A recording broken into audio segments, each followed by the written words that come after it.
Hi everybody, Anna K. Morse here with your coaching video for the day. It's May 2nd and it's actually mine and Derek's anniversary today.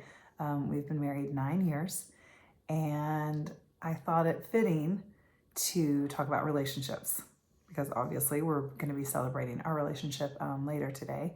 Although we did a little bit this morning because we had a really great coffee and a quiche breakfast together and put on some French bistro, on Spotify and made a little cafe in our living room before we started working. And, I've said this in a previous video, so pardon me if you've heard this again, if you've heard this before, but Warren Buffett once said that the single most important decision you'll ever make in your life is who you marry. And man, I couldn't agree more. So I don't think that Derek knows this.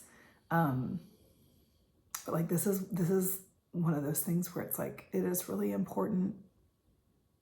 A couple of things that you know who you are before you enter into a committed relationship.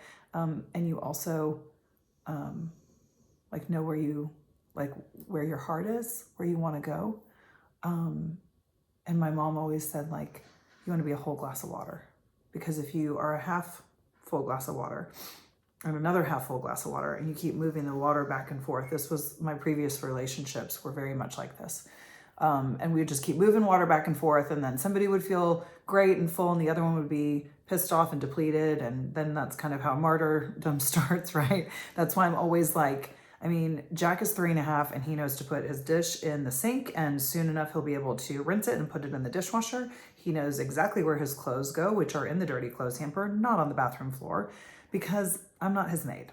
And I don't want to have a life where I feel like everybody's maid, because I'm the only girl in my house. And that's a slippery slope that I see other people on, and I'm really passionate about that not being my life, because it makes me feel really, really pissed off. So I want to have a great life, and I know to avoid that. But my point in all of that, I just went off on a tangent, sorry, is that being that whole glass of water, right? Like knowing who you are and knowing what you want to feel like with your partner. I'm going to give you an exercise right now, because we're going to stay on the topic of kind of romantic relationships, and I have a little other something to tell you guys as well. But when I was wanting to manifest the man of my dreams, I had a list of what I wanted, right? Tall, dark, handsome, whatever, the list, right?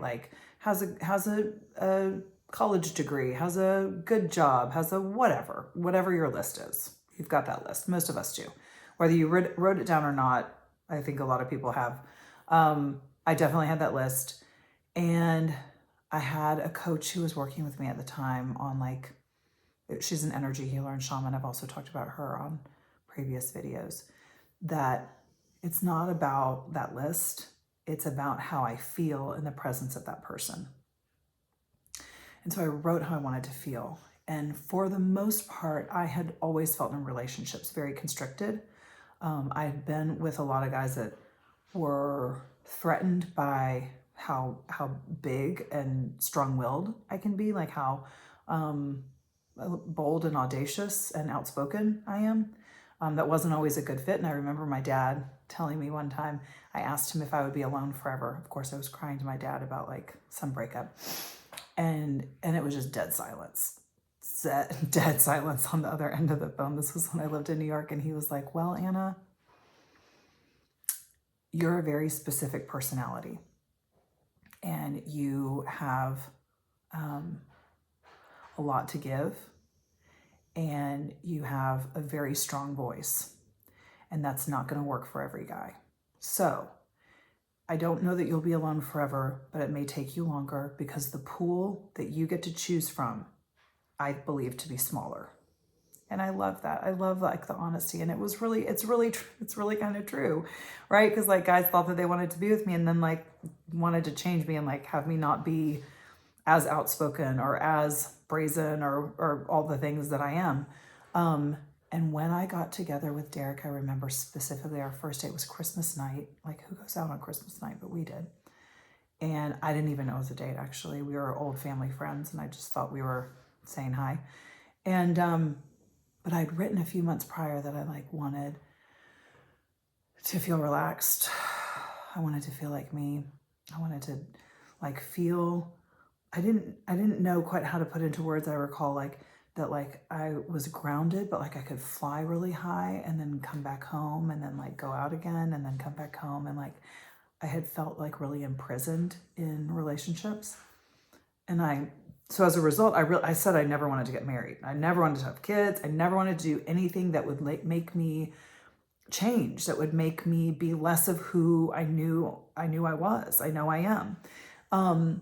So I wrote all of how I wanted to feel with the person that I was with. And I felt that on the first date. And so I was like, hey, what are you doing in a couple of days? Because we were in town visiting family for Christmas. We both didn't live in Temple where we were. We do now. And he was like, well, I'm going back to Houston. I was like, any chance you like wouldn't do that? And you might want to hang out with me again? And he was like, maybe, playing hard to get. And I was like, well, I'm going to be around if you want to hang out. So we went to lunch a couple days later, and I had a meeting later in the afternoon in Austin I needed to go back for. And I was like, if I canceled that meeting, would you keep hanging out with me? And he was like, yeah, probably. So that lunch date was a 12-hour date. And by the end of that date, I knew I would never be with anyone but him. And that was it. And it was really easy because I knew the feeling to be paying attention to, and I knew that little voice inside of me. But because I knew myself so well, it made it really easy to recognize that he was the person for me. And I just say this because, and I don't mean to be like braggadocious, I love that word, braggadocious about it, but like I just passed the office. So our guest bedroom is also where Dean's crib is because he's up a lot during the night. So we're trying to get Jack and Dean in the same room. It's dicey at best. So our guest bedroom has a crib in it, and it's also supposed to be our office. And as I've started working more, like I have nowhere to work. I'm on the dining room table right now. I've asked to use a friend's house to write a book that I want to work on, and I just feel like I have nowhere to write. And Derek's like, oh, go write at your desk. And I'm like, it's too claustrophobic. There's a queen size bed. I just can't. So I walked by the door just now, and I didn't look inside, but I saw some things, and I'm pretty sure he's taking the bed apart, and our guests can just stay on an air mattress or not at our house. But he's making that office for me. And I didn't even have to ask him because he just knows that, like, we both know that our job in our marriage is to make sure the other one is as happy and fulfilled as possible. And that does not always mean that it's comfortable, because I know I push Derek all the time and he pushes me right back. In fact, I was confronted last night because I have something really big that's been on my heart for a while, and I'm ready to launch it. I actually shot a video yesterday about it, and I'm ready to share it, and I'm going to do it tomorrow. I'm going to enjoy the anniversary and chill today, and then I'm going to share about it tomorrow. But he said to me, like, isn't your commitment to people bigger than your fear? And it was exactly what I needed to hear, because like I can be as afraid as I want to be. I can handle that. But like what I will not do is let you down, is let people down, because I just know how unhappy I was for a really long time, and how alone I was, and how desperate I was for all of this work that I now not only coach, but like I embody.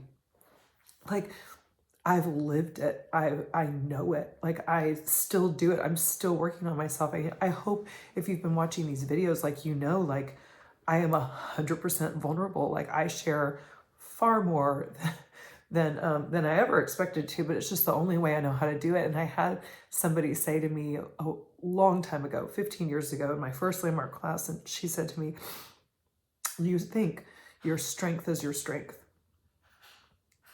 Your strength is your vulnerability. And I'm so grateful for having that always be in the back of my mind so that I can share this way with you, because of this, I was able to listen to my little voice and marry Derek.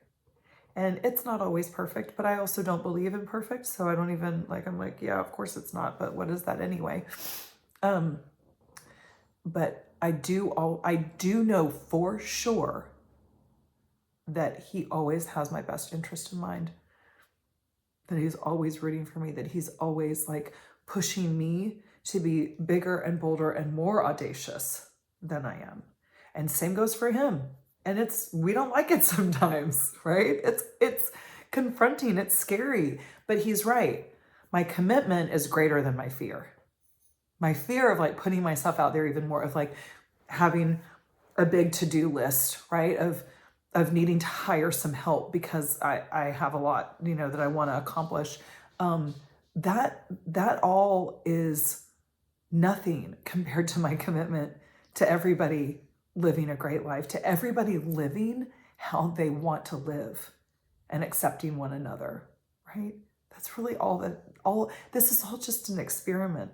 And don't we just want to be there for one another, cheering each other on? So I hope that you have that in your romantic relationship, in your friend relationships, in your family relationships. It can be hard, right?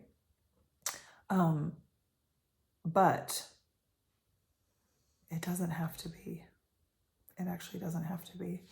If you start getting really clear about who you are and what you're about and how you want to spend your time, is magic. So I hope to see you tomorrow. Bye. Love you.